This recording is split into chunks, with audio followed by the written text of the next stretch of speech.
दोस्तों जय भीम। मैं हूं पंकज अम्बेडकर। भाइयों बहनों, वीडियो को ज़्यादा से ज़्यादा शेयर कर दें। उत्तराखंड के चंपावत के लोहाघाट क्षेत्र से एक बहुत ही दर्दनाक खबर, मानवता को शर्मसार करने की खबर सामने आ रही है। यात्रियों से अवैध किराया वसूल न करने पर मनुवादी आतंकियों द्वारा एक बहुजन समाज के टैक्सी चालक के साथ बर्बरता की गई, हैवानियत की गई और क्रूरता की सारी हदें पार की गई और उसके साथ जान से मारने की उसको कोशिश की गई। वो तो उसका भाग्य अच्छा था जो कि वह उनके हाथों से शिकार बनने से बच गया, और फिर भी उसके साथ क्रूरता की सारे हदें पार की गई। उसके ऊपर जूते चप्पल की मालाएं पहनाई गई और उसको बेरहमी से 8-10 मनुवादी आतंकियों द्वारा पकड़कर पिटाई की गई। इसका सिर्फ इतना कसूर था कि ये लोगों से अवैध किराया वसूल नहीं कर रहा था। पेट्रोल डीजल के दाम बढ़ने के बावजूद भी बहुजन समाज के टैक्सी चालक तक, ड्राइवर तक इतने समझदार हैं, चाहे किसी भी क्षेत्र में हो, अवैध किराया नहीं वसूलते, ना ही भ्रष्टाचार में अधिकतर मामलों में लिप्त पाए जाते हैं। यही बात मनुवादी आतंकियों को खल गई। वो लोग जब भी यहाँ विदेशी पर्यटक आते हैं तो उनके साथ छेड़खानी करते हैं, उनके साथ मारपीट करते हैं और उनसे पैसा लूटते हैं। और जो हरियाणा के या दिल्ली के पर्यटक आते हैं तो उनसे अवैध पैसा वसूलते हैं, और जब वो मना करते हैं तो उनके साथ भी मारपीट करते हैं और उनके ऊपर झूठे झूठे आरोप लगाते हैं।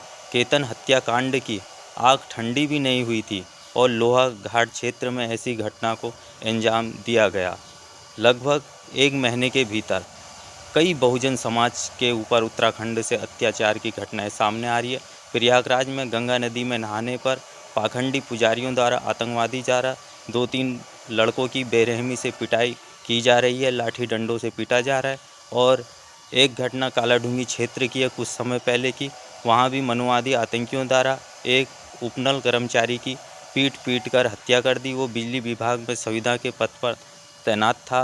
और एक घटना टिहरी की है जहां केतन के साथ तो बर्बरता की पूरी हदें पार कर दी गई, उसके पैर में कील ठोक दी गई।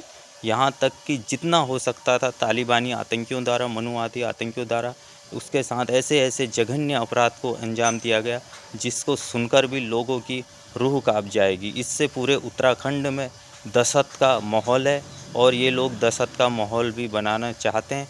और केतन के आरोपियों के ऊपर कठोर कार्रवाई होनी चाहिए। हम लोग का फर्ज बनता है इनको फांसी के फंदे तक पहुंचाना, और जिन्होंने लोहाघाट में टैक्सी चालक के साथ बर्बरता दिखाई है उनके ऊपर भी कठोर से कठोर कार्रवाई होनी चाहिए, जिससे कि भविष्य में ऐसी घटना ना हो। देश में हमारे सबसे बड़ा आतंकवाद पल रहा है। सबसे बड़ा आतंकवाद देश में कोई है तो मनुवाद है, और सबसे बड़ा आतंकी है वो मनुवादी है।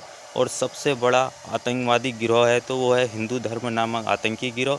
जितना जल्दी हो सके सभी लोग इस हिंदू नामक आतंकी गिरोह से बाहर निकलें। ये जाति और धर्म के नाम पर हत्या करवा रहा है, चाहे कोई भी धर्म हो। जब वह नफरत करना सिखाता है, जाति धर्म के आधार पर हत्या करने के लिए उकसाता है, तो वो कोई धर्म नहीं है, वो एक प्रकार का आतंकी गिरोह है। और आप लोग उसके चंगुल में फंस चुके हैं। और बहुजन समाज से भी निवेदन है, जितने जल्दी हो सके ये आतंकी गिरोह से बाहर निकलें। तुमको हिंदू इसीलिए बनाया गया है कि तुम्हारा खून पिया जा सके और तुम्हारा शोषण किया जा सके, तुम्हारी बहन बेटियों के साथ जघन्य अपराध को अंजाम दिया जा सके और इनके ऊपर कोई कार्यवाही भी ना हो। मामला हिंदू होने के कारण सब दब जाए। जय भीम, जय भारत, नमो बुद्धाय।